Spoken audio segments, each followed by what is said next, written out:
Hi guys, good morning, good morning. Narito tayo ngayon sa barangay Kawaynin, bayan ng Infanta. Sa wakas ay natagpuan ko din yung may-ari. Mahirap tayong mag-abot. Oo. Busy doon sa sa resort. Madaling kausap pero mahirap mahagilap. So ngayon po ay atin siyang kuhanan ng konting testimony sa paggamit niya po ng ating organic full harvest. Hi sir, good morning. Magandang umaga rin.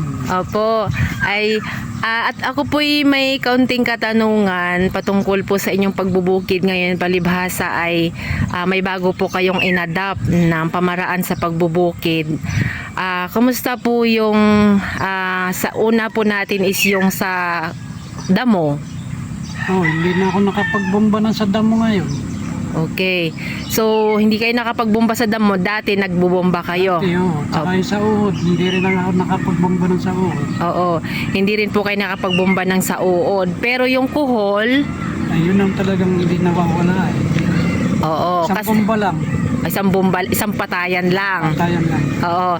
Yung kuhol po, talagang hindi aari na hindi siya tatanggalin kasi napakarami niya. Lalo na pag naglagay na tayo ng organic microbial inoculant, yun ay lalabas lahat ng kuhol. So, kailangan isang patayan lang, isang sprayhan lang. And then, sa damo, hindi kayo nakapagpatay o nakapag-spray.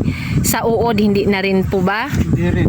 Oo. So, ano nga po sukat ng lupa natin, sir? 6,500. 6,500 square meter. Nung mga nakaraang bukid po, ilan pong nagagastos ninyo na synthetic fertilizer? 4 hanggang harvest na po yon.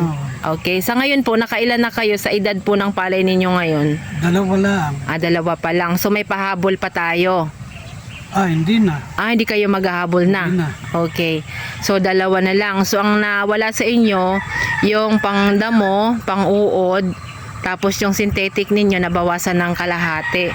So ano naman pong masasabi ninyo, sir, sa mga nararanasan ninyo ngayon sa inyong pag-adapt dito sa ating bagong technology sa organic full harvest? Okay naman, maganda naman ang bulas ng palay. Oo. Ay ibig sabihin nung mga nakaraan po baga ay nag-i-spray kayo ng mga pang-uod, pang ganon nung nakaraang mga pagbubukid ninyo? Talagang kailangan yun noon. Oo. Kasi nasisira ang Nasisira ang halaman pag hindi natin pinoprotektahan. Pero ngayon po sa ating organic full harvest ay hindi na kayo nakapag-spray ng mga pang-uod. Tapos ano pong napansin ninyo sa dahon ng palay ninyo sa ngayon? Matirik, matalas. Matalas, nakatisado lahat. Oo. Kung napansin po natin, yung mga karating natin medyo nagkukulot sila, tapos yung sa inyo ay mga nakatirik o nakatisado lahat dahil naka-organic po tayo. Yung soil po yung nirehab natin para yung pagkain ng halaman ay yung soil ang nagpo-provide o yung lupa. And then, tuloy-tuloy yung pagkain nila, hindi sila nawawalan katulad ng synthetic na after 2 weeks nawawala, nag-yellow na ulit kaya magpapalo up tayo. Pero dito, sa organic full harvest ay hindi na kayo namomroblema sa insekto dahil yung mga dahon, mga nakatisad o mga nakatayo lahat. So hirap yung insekto na pinsalain. Although lahat ng kapitbahay mo, lahat ng mga karatig mo ng bukid ay mga naka-spray. Naka-spray sila lahat. Bukod tangin lang kayo ang hindi. Oo. Nag-i-spray din kayo kaya lang organic. Organic na. Opo. So, yun pong karanasan ninyo, yun ay malaking bagay po para sa karamihan dahil yung iba po ay to see is to believe. Actually, si sir po guys ay na-meet po namin dito sa ating vlog at sabi niya sa amin ay paano ba ako maka-avail niyan? Ako po'y taga Infanta. So dali-dali po namin siyang hinanap at para po mai-assist namin. So hindi naman si sir nabigo doon sa nakita niya dito sa ating vlog na nais niya rin pong maranasan kung ano yung nakita niya doon sa video natin, no, sa Barangay Bubuin. Actually, gusto ko po silang magkita yung parehong Edwin. Pareho kasi silang Edwin. At hindi pa po natin napapanagpo at parehong mga busy ang mga Edwin, no? Marami silang mga activity pa na ginagawa aside sa pagbubukid sa palay. So, ayan po sir, salamat po sa inyong pagpanayam sa atin at na-share ninyo ang inyong karanasan dito sa ating paggamit ng organic full harvest. So, ilang days po yung palay natin ngayon? Mga sa 20, 2 buwan na. Oh, ay 18 ngayon. So, ibig sabihin, nasa mga 58 days pa lang siya. Opo. So, nagbubuntis na siya ngayon. Buntis na. Oo. So, yan po ang variety natin ay 218. 218. Ayan. So, ang Infanta talaga ay mahihilig sa 218 na variety at yun na may napakasarap na bigas. No? So, ito pong inyong dati natanong ko po yung anak ninyo doon sa inyong beach ay dati daw minsan binibenta niyo yung iba ay kinukonsumo pero ngayon hindi niyo na ibebenta. Hindi na.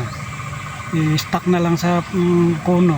Ayan, isasarili na lang natin pagkain lalo na sa beach ninyo no na ang isi-serve ninyo sa inyong mga client ay organic rice. Lahat. Oo. So ngayon po nakapag-spray kayo ng sa kuhol, hopefully next cropping natin ay maiiwasan natin yung pag-spray ng kuhol kung at least mayroon tayong at least 30 days before transplant ay makakapag prepare na tayo sa soil para lahat ng kuhol umangat na at para hindi na natin siya kailangan patayin. Lahat sila magsisialisa na or mamatay sa kainitan. So sir, maraming salamat po.